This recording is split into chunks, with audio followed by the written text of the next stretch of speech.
పంచాంగ శ్రవణం. మరి పంచాంగ శ్రవణం వినాలి. మీరంతా కూడా పంచాంగ గురించి ఎందుకని ఇలాగా చెప్తున్నారు అంటే, ఇందాకే చెప్పాను, గణితము, విద్యా శాస్త్రము, వైజ్ఞానిక శాస్త్రము, ఖగోళ శాస్త్రము, భూగోళ శాస్త్రము, జ్యోతిష్య శాస్త్రము, ఇన్ని శాస్త్రాలు ఎవరు కూడా చదివి ఉండరండి. కనుక ప్రతి ఒక్క ఊర్లో చిన్న చిన్న పల్లెల నుంచి పెద్ద పెద్ద పట్టణాల వరకైనా కూడా అందరినీ ఒక చోటకి రప్పించి వాళ్ళని కూర్చుండబెట్టి ఇన్ని రకాల శాస్త్రాలను ఆధ్యాత్మిక చింతనతో ముడిగలిపి మనకు వర్షాభావం ఈ సంవత్సరం ఎలా ఉంది, పంటలు ఎలా ఉన్నాయి, రాజకీయ పరిస్థితులు ఎలా ఉన్నాయి, విద్యారంగం ఎలా ఉంది, వైజ్ఞానిక రంగం ఎలా ఉంది, ఎవరెవరి రాసులు నక్షత్రాలు గమనిక ఎలా ఉంది, వారి యొక్క జ్యోతిష్య జాతక ప్రభావం ఎలా ఉంది అంటూ ఆ రైతులకు పంట ఎలా ఉంది, ఆ పంట పండిన పంటలకు ధరలు ఎలా ఉన్నాయి, మనం సంపాదించిన ధనానికి దోచుకోకుండా దొంగలు ఎలా ఉన్నారు, వారు ఎలాగ మనం వాళ్ళ నుంచి మనం కాపాడుకోవాలి, అలా ఇలా అనేకమైనటువంటి ఇన్ని శాస్త్రాలకు కలగలిపినటువంటి శాస్త్రం ఒక్క శాస్త్రంలో ఉంది, జ్యోతిష్య శాస్త్రంలో. అదే మనకి ఈ పంచాంగ శ్రవణ వరకు మనం తెలియజేస్తుంటాం. అందుకే చూడండి, చిన్న చిన్న పల్లెల్లో కూడా ఏమీ తెలియనటువంటి వాళ్ళకు కూడా, చదువు రాని వాళ్ళకు కూడా ఈ సంవత్సరం ఎలా ఉంది అని పంచాంగ శ్రవణం వినే వాళ్ళు సంవత్సరం అంతా కూడా పాటిస్తారు. కొంతమంది అనుకుంటారండి, జ్యోతిష్యం అంటే అమ్మో నాకు భయం అండి ఏమైనా అడగాలంటే, ఎందుకంటే వాళ్ళు ఏం చెప్తారో, ఏ గ్రహాలు బాగాలని చెప్తారో, ఏ పూజ హోమాసం చేయాలని చెప్తారో నాకు భయం వేస్తుందండి.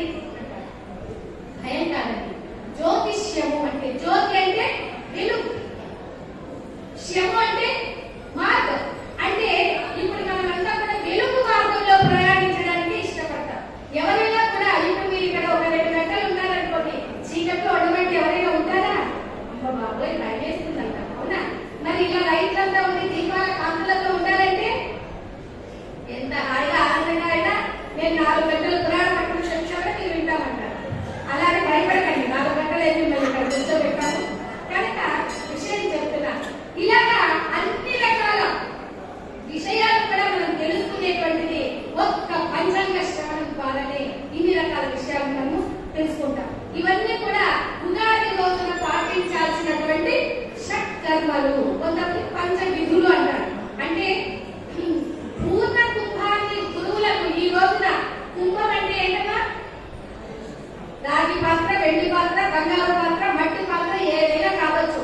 పూర్ణంగా కుంభం అంటే ఒక కుండలో నీళ్లు నింపి వాటిలో దక్షిణ వేసి వాటిలో ఖర్చులు వేసి అందులో రావి పుల్లలు, మారేడు పుల్లలు, వేప పుల్లలు, ఇలాగా అశ్వత్థ పుల్లలు, ఇలాగా 5 రకాల పంచ పల్లవాలు ఆ కుంభంలో వేసి గురువు గారికి ఇచ్చి ఆ కుంభాన్ని దండం పెట్టుకోవడమే పూర్ణ కుంభం అని అంటారు.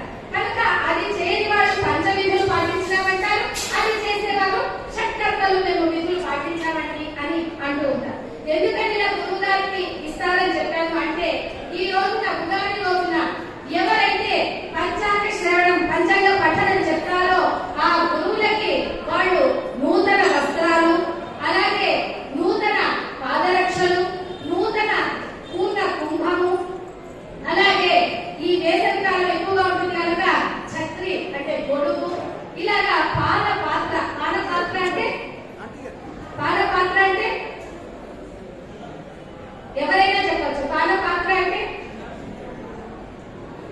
గ్లాస్ అమ్మా కదా, గ్లాస్. పూర్ణ కుంభం అంటే ఒక చిన్న ఉండలాగా, చెంబులాగా.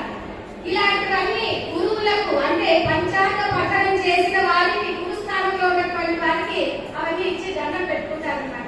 అప్పుడు మిగతా వాళ్ళు అనుకోకూడదు, అబ్బబ్బబ్బా వీళ్ళకి ఎంత బాగుంది, ఎంత మంచి లాభం, ఎంత మంచి ఆదాయం, నూతన వస్త్రాలు, పూర్ణ కుంభము, నూతన పాదరక్షలు, ఆహా ఛత్రి, ఇవన్నీ అనుకోకూడదు అన్నమాట.